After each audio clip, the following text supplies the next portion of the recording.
Ali do tunela choď, povedz mu, že to je tunel, Petře. A donútra, do tunela.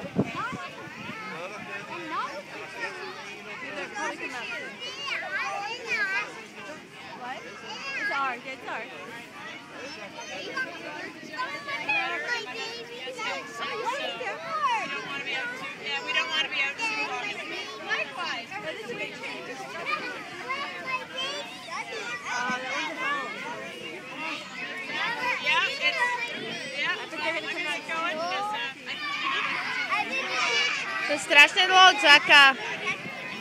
Petře, sa strašne dlho čaká, ako honě, ešte som sa nepohla ani metr. Tu čakám v rade na tohle monštrum. A neviem, či tam môže ísť Alex, pretože sú tam celkom veľké deti. Ale my sme na festivale v Clarksburgu, to je dedina vedľa našej dediny. A je to tu plné aktivít pre deti. A plné deti. A Petr je tu teda dnešný deň, tak a je celkom pekná, je zima, ale svieti slnko asi.